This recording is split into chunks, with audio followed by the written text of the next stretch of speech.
मेरा नाम विजय है। ये कहानी मैंने कहीं सुनी नहीं, बल्कि मैंने खुद इसे महसूस किया है।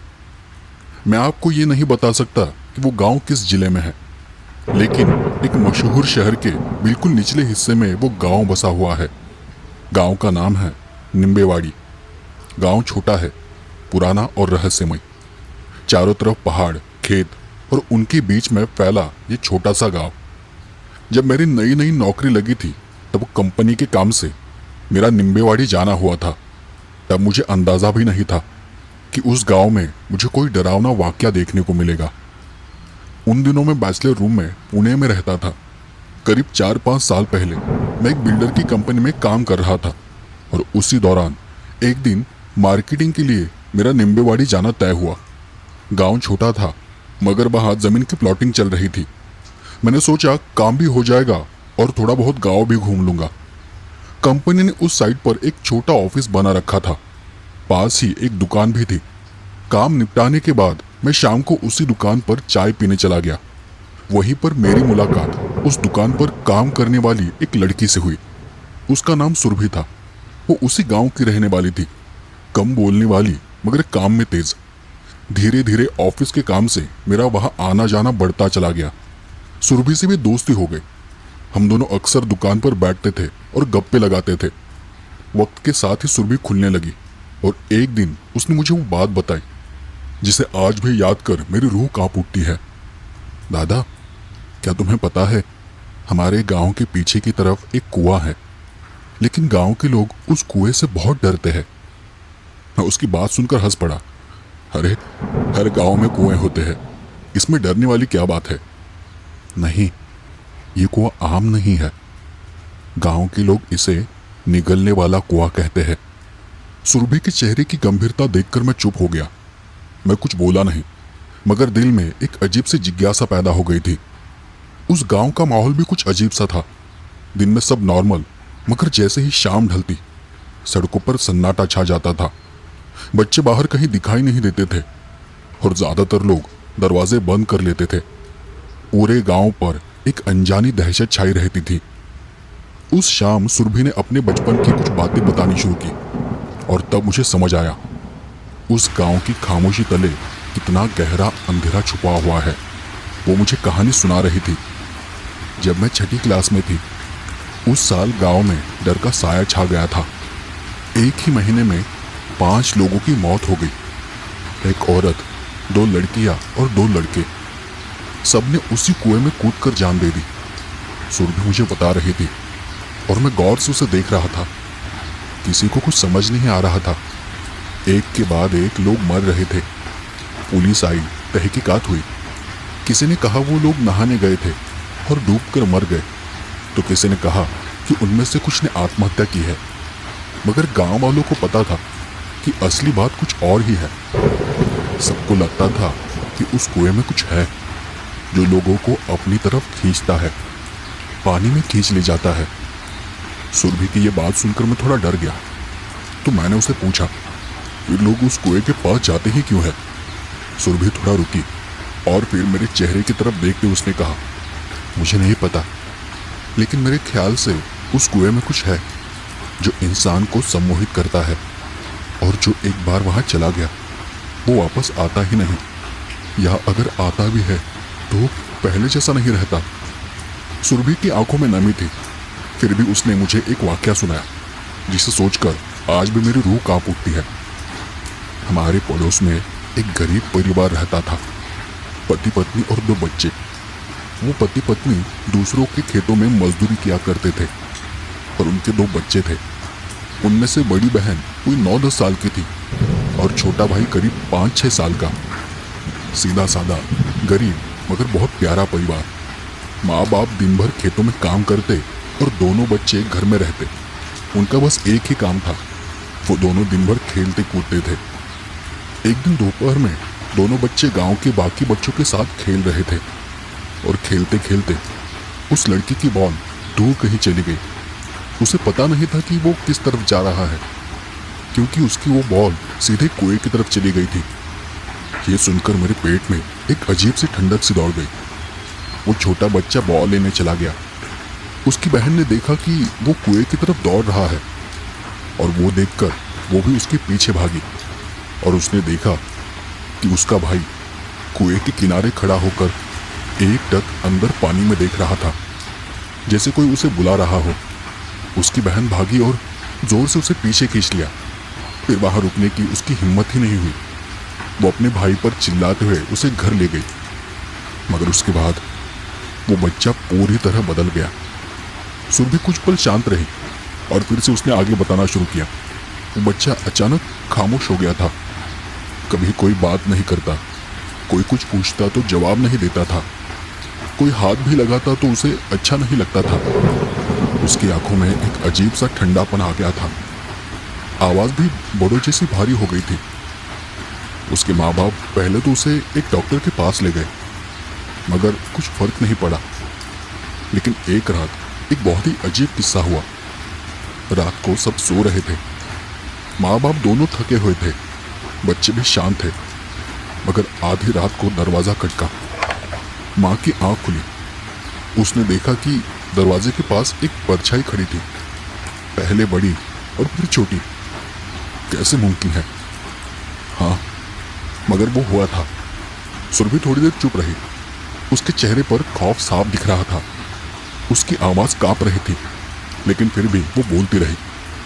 उस बच्चे की माँ उठी, दरवाजे की तरफ गई, देखा कि वहां उसका छोटा बेटा खड़ा था। वो दौड़कर उसे पकड़ने ही वाली थी, तभी उसे पीछे से अपने बेटे की आवाज आई, माँ माँ। उसने पलट कर देखा तो पाया कि उसका बेटा तो बिस्तर पर उसके पास ही लेटा हुआ है और उसकी आंखें बंद थी, जैसे वो नींद में बड़बड़ा रहा था। वो देख माँ का दिमाग सुन्न रह गया। वो दरवाजे की तरफ पलटी, मगर तब वहां पर कोई नहीं था और उस पल उसे दरवाजे के बाहर से एक अजीब सी हंसी की आवाज सुनाई दी। उसका पूरा बदन कांप गया।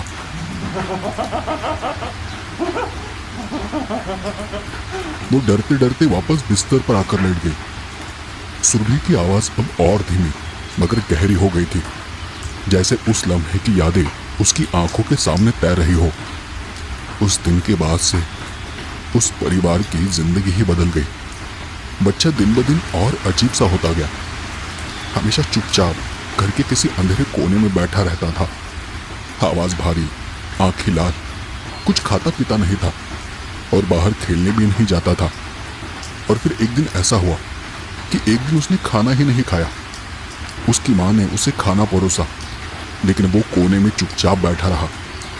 फिर उसकी माँ उसके पास चली गई, उसके सर पर हाथ फेरने लगी और हाथ फेरते हुए वो बोली, बेटा क्या हुआ तुझे? तू इतना चुपचाप क्यों बैठा है? किसी से बात तक नहीं करता। उसकी माँ तब भी उसके सर पर हाथ फेर रही थी। अचानक उस बच्चे ने उसकी कलाई जोर से पकड़ ली, इतनी जोर से कि माँ चीख उठी। हैरानी की बात यह थी कि इतना छोटा बच्चा इतनी ताकत से हाथ कैसे दबा सकता था। उसकी पकड़ किसी बड़े इंसान जैसी थी। उसकी माँ चिल्लाई और अपना हाथ छुड़ाने की कोशिश करने लगी। क्या कर रहा है? छोड़ मेरा हाथ। उसने गुस्से में अपनी माँ की तरफ देखा। उसकी आंखें उस अंधेरे में भी लाल लाल चमक रही थी। उसके दांत किसी जानवर की तरह किटकिटा रहे थे। उसने झटके से माँ का हाथ छोड़ा और गुस्से में उस पर चिल्लाया, आजा अंगाला, हाथ ला तू, तुझे हिम्मत कैसी डाली? उसने कहा था कि मेरे बदन को हाथ लगाया तूने, तेरी हिम्मत कैसे हुई? माँ कुछ समझ ही नहीं पाई। वो डर के मारे वहां से उठकर घर से बाहर चली गई और वो देखकर उसकी बहन भी घर से बाहर भाग गई। दोनों को भी कुछ समझ नहीं आ रहा था वहां क्या हो रहा है। फिर उसके माँ बाप गांव के लोगों के पास गए, पुजारी के भी पास गए, मंदिर में जाकर सब उपाय कर लिए, मगर कोई असर नहीं हो रहा था। सुरभि मुझे कहानी बता रही थी और मैं पूरी तरह उस कहानी में खो चुका था।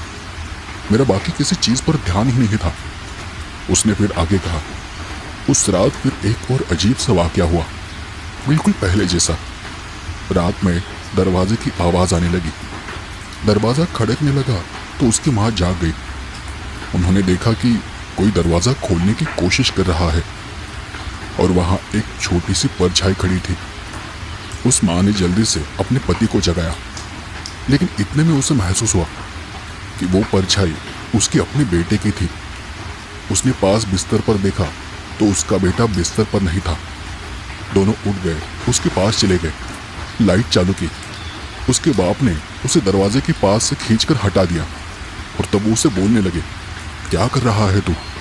और तभी उस लड़के ने गुस्से से अपनी गर्दन मोड़ी और अजीब आवाज में कहा, माझ्या अंगाला हात लावला तू?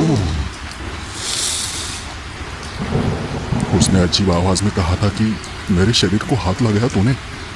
और ये आवाज किसी औरत की थी।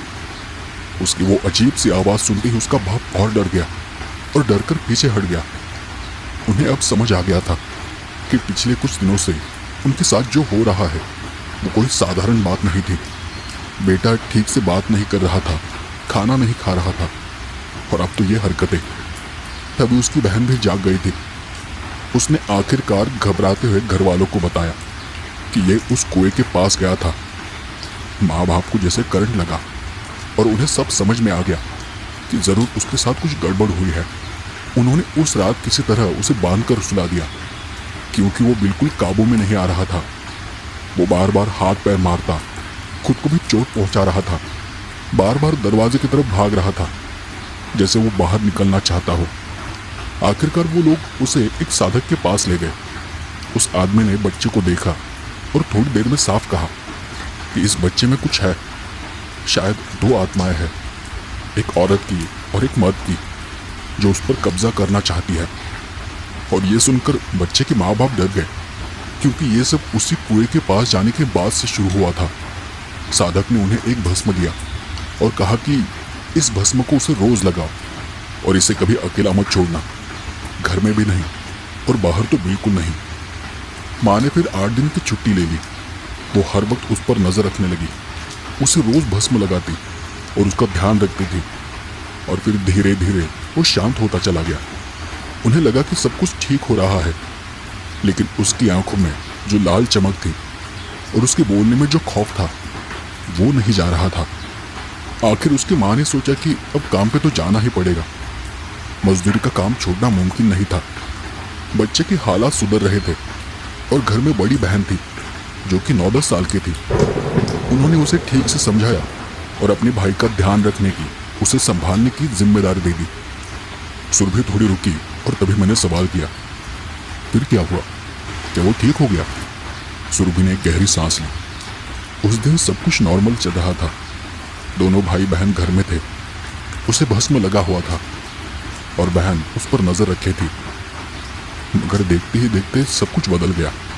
दोनों घर में खेल रहे थे और उसी पल उन्हें बाहर से एक ट्रक की हॉर्न सुनाई दी। कोई ट्रक सामने के रास्ते से गुजर रहा था और खेलते खेलते अचानक उसका भाई उठकर खड़ा हो गया और दरवाजे की तरफ भागा। वो छोटी लड़की वो बच्ची कुछ समझ पाती उससे पहले उसने दरवाज़ा खोला और खुले मैदान से सड़क की तरफ भागने लगा। उसकी बहन भी उसके पीछे दौड़ पड़ी, लेकिन तब तक देर हो चुकी थी। वो लड़का सड़क के किनारे खड़ा था। आंखों में वही लाल चमक थी, चेहरे पर एक अजीब डरावनी मुस्कुराहट थी और सामने से तेज रफ्तार से एक ट्रक आ रहा था। ये बात बताते हुए सुरभि की आवाज कांपने लगी थी। उस 5 साल के बच्चे ने बस एक बार मुड़कर अपनी बहन की तरफ देखा और हल्के से मुस्कुराया। उसकी बहन दूर से ही उस पर चिल्ला रही थी, उसे वापस आने के लिए कह रही थी, लेकिन अगले ही पल उस लड़के ने खुद को उस ट्रक के सामने फेंक दिया। ब्रेक लगा और तब तक देर हो चुकी थी। बच्चा वही सड़क पर गाड़ी के नीचे आ चुका था। उसका सारा खून हर तरफ बह रहा था। आवाज इतनी जोर से हुई कि आसपास जो लोग खड़े थे वो भयानक खौफनाक नजारा देखकर चीखने चिल्लाने लगे। पर करने को कुछ भी नहीं बचा था, सब कुछ खत्म हो गया था। फिर लोग कहने लगे कि उस कुएं ने फिर से एक बलि ले ली है। किसी ने कहा कि उस कुएं में कुछ है जो लोगों के जिस्म पर कब्जा करता है, उनकी रूह पे हावी होता है। उस लड़के के माता पिता तक खबर पहुंचाई गई। वो दोनों रोते चीखते घर लौटे। उसकी बहन थर थर कांप रही थी और पूरे गांव वालों के चेहरे पर बस एक ही चीज थी और वो था डर। इतना बोलकर सुरभि चुप हो गई, लेकिन वो कहानी मेरे दिमाग में घूमने लगी। उस रात मैं कुछ काम से गांव में ही रुका था और रात खाना खाने के बाद अपने ऑफिस से थोड़ा घूमने निकल पड़ा। तभी मेरा ध्यान दूर उस कुएं की तरफ चला गया और मुझे आज भी याद है, वहां हल्का धुआं सा उठ रहा था, हल्की हल्की परछाइयां हिल रही थी। हो सकता है शायद ये मेरा वहम हो, या फिर उस कुएं के आसपास भटकती हुई रूहों की परछाइयां। वो कुआं आज भी वही है, वैसा ही पुराना, काला, खौफनाक। अब गांव बड़ा हो गया है, बदल चुका है, लोग आते जाते रहते हैं, नए घर भी बन गए हैं, लेकिन उस कुएं के आसपास आज भी सन्नाटा है। ऐसा सन्नाटा जो जिंदा लगता है, जैसे कुछ वहां सांस ले रहा हो, इंतजार कर रहा हो। मेरा ट्रांसफर हो गया, लेकिन ये कहानी, ये याद और उस कुएं की परछाइयां आज भी मेरे साथ है। क्योंकि कुछ जगह ऐसी होती है जो इंसान को छोड़ती नहीं, और कुछ कुएं खाली नहीं होते, उनके अंदर कुछ होता